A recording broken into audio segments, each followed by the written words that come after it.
Hello बच्चों, I hope कि आप इलेक्ट्रिक फील्ड वाले चैप्टर को एंजॉय भी कर रहे होंगे और पढ़ भी रहे होंगे। आज का हमारा नया टॉपिक है electric field at any point due to short electric dipole. अभी तक हम इलेक्ट्रिक फील्ड के डाइपोल की वजह से दो टॉपिक क्लियर कर चुके हैं, एक एक्सियल पॉइंट पे और एक इक्वेटोरियल पॉइंट पे। और आई होप कि आपको ये एक्सियल पॉइंट क्या होता है, इक्वेटोरियल क्या होता है समझ आ गया होगा। फिर भी मैं एक बार रिवाइज करा देती हूँ। एक्सियल पॉइंट होता है अगर मान लीजिए ये आपका कोई डाइपोल है, positive negative charge, equal and opposite charge separated by some finite distance is known as a electric dipole. ये बात क्लियर हो गई है आप लोगों को। मान लीजिए ये इसकी एक्सिस है, अगर इस एक्सिस जिस एक्सिस में लाई करता है इसी एक्सिस पर कोई पॉइंट है तो ऐसे पॉइंट को हम बोलते हैं एक्सियल पॉइंट। और अगर मान लीजिए इसके परपेंडिकुलर बाइसेक्टर क्या होता है, मैथ में आपने पढ़ा होगा, जो बिल्कुल एग्जैक्टली हाफ हाफ डिवाइड कर दे और 90 डिग्री का एंगल बनाए। अगर इस लाइन पे कोई पॉइंट एग्जिस्ट करता है तो उसको हम कहते हैं इक्वेटोरियल। और एक कॉन्सेप्ट तो आपको क्लियर हो गया होगा कि एक्सियल के परपेंडिकुलर होता है इक्वेटोरियल पॉइंट। तो मैं एक बार सम अप कर देती हूँ कि एक्सियल पॉइंट की वजह से इलेक्ट्रिक फील्ड डाइपोल का हमने पढ़ा था, it was 2kp/r³।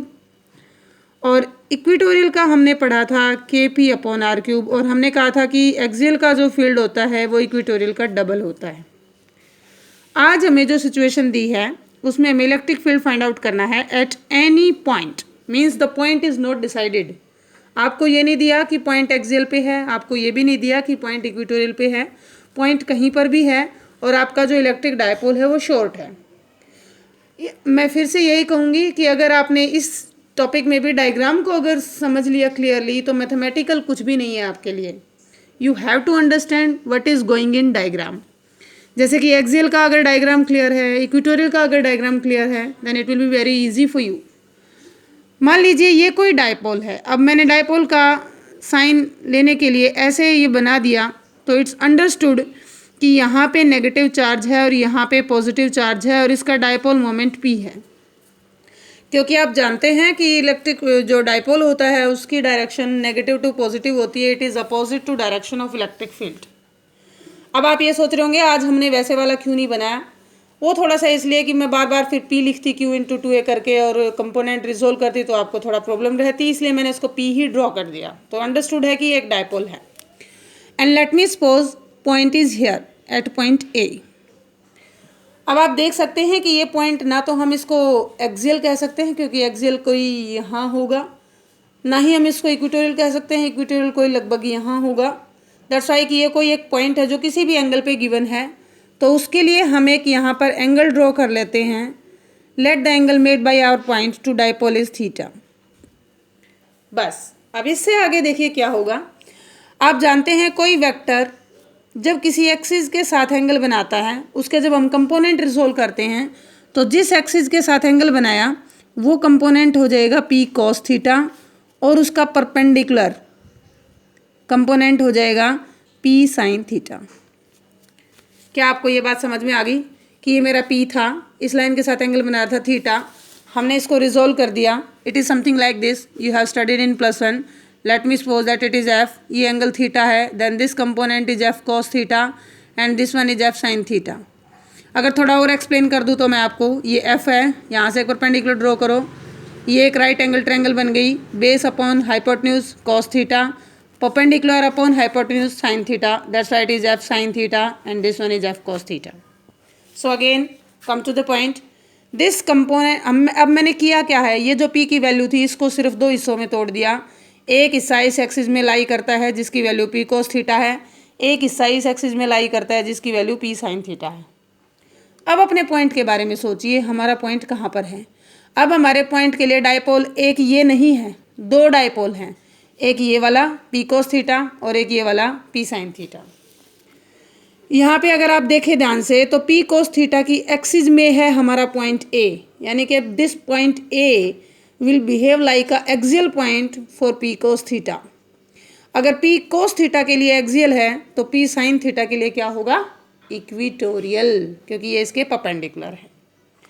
Now use the concept of direction. मैंने एक्सियल पॉइंट वाले टॉपिक में आपको डायरेक्शन क्लियरली एक्सप्लेन की थी और बताई भी थी कि एक्सियल पॉइंट पे जब आपका पॉइंट होता है तो direction of P is parallel to E, और इक्वेटोरियल पे जब होता है तो direction of P is anti parallel to E.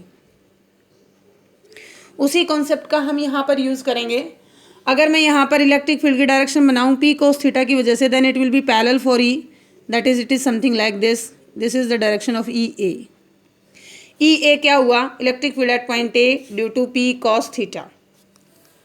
और अगर मैं इक्वेटोरियल की वजह से लिखूँ P sine theta, P sine theta में एंटी पैरेलल होती है, यानी कि अगर आपका पी इधर है तो आपका ई इधर होगा उल्टा। तो यहाँ पर इस पॉइंट पर पी साइन थीटा की वजह से डायरेक्शन होगी ये, let this one is B, E B. तो इस पॉइंट पर मेरे पास दो इलेक्ट्रिक फील्ड आ गए, एक इस डायरेक्शन में एक इस डायरेक्शन में। तो नेट रिजल्टेंट जो होगा वो ये होगा E, which we will find out using parallelogram law. Okay, so now write down the value of E and E B. अब ई ए क्या है? ई ए एक्सियल पॉइंट की तरह बिहेव कर रहा है, किसके लिए? पी कोस थीटा के लिए। तो ई ए की वैल्यू होगी, जो एक्सियल की वैल्यू होती है कितनी? 2kp upon r cube, that is 2k, यहाँ पर खाली p नहीं लिखने वाले हम, p cos theta upon r cube. Is it clear?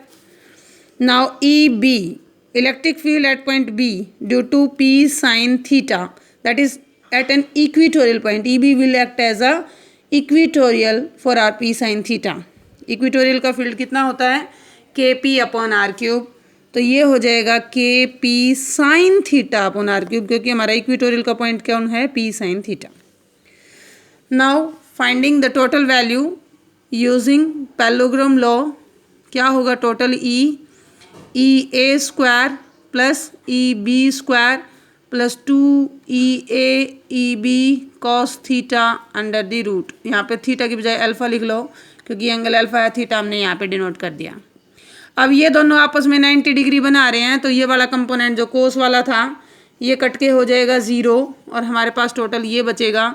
और ई की वैल्यू रहेगी ई ए का स्क्वायर प्लस ई बी का square under the root. Put down the value of E and E B, you will get 2p cos theta upon r cube whole square plus kp sin theta upon r cube whole square under the root. Using mathematical concept you will see that kp upon r cube square, kp upon r cube square जब root से बाहर आएगा दोनों में से common, तो ये बन जाएगा kp अपॉन आर क्यूब, और अंदर बच जाएगा 2 cos थीटा का होल स्क्वायर, यानी कि 4 cos square theta plus sine square theta.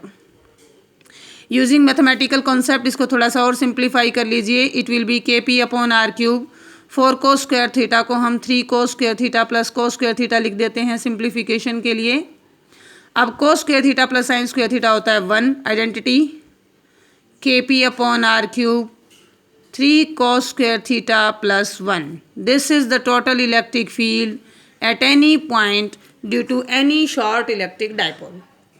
यहीं तक हमारा कॉन्सेप्ट क्लियर हो जाता है। इसको आगे थोड़ा सा और अच्छे से एक्सप्लेन करने के लिए मैं आपको बता दूं, अगर आप अपने आंसर को वेरीफाई करना चाहते हैं तो put down theta 0 for axial point. Means अगर हमारा जो ये पॉइंट ए था ये इस थीटा एंगल पे होने की बजाय थीटा को 0 कर दो, यानी कि इस लाइन को यहीं पर ले आओ, यानी कि यहाँ कहीं होता हमारा पॉइंट, यहाँ या यहाँ, तो क्या होता? तो देखो एक्सियल पॉइंट वाला फील्ड आता, कितना आएगा? अगर मैं कोस थीटा को 0 कर दूंगी तो कोस 0 1, 3 + 1 4, 4 का रूट 2, तो ई की वैल्यू हो जाएगी 2kp अपॉन आर क्यूब, और यही होता है एक्सियल का, आपको याद होगा। अगर हम कर दें थीटा को 90, यानी कि पॉइंट को बना दें इक्वेटोरियल, देन व्हाट हैपन, यानी कि इसको हम ऐसे की बजाय ऐसे कर दें यूं, तो कोस 90 हो जाएगा 0, और ये हो जाएगा 1 1 का रूट 1, ई की वैल्यू हो जाएगी kp upon r cube. Again वही रिजल्ट आगे दोनों, kp upon r cube 2kp upon axial और ये इक्वेटोरियल, और ये हमारा एट एनी पॉइंट। न्यूमेरिकल में कोई एंगल दे रखा है 60 पे, भाई निकालो तो यहाँ पे 60 रख दो, ऐसे करके आप इसको सिंप्लीफाई कर सकते हैं। Overall this was the topic about the electric field point at any point due to short electric dipole. Thanks for watching, और अगर आपको वीडियो यूजफुल लगी तो अपने क्लासमेट्स को भी ज़रूर सेंड कीजिए, और इसको लाइक शेयर और सब्सक्राइब जरूर कीजिए। Thanks for watching, thank you.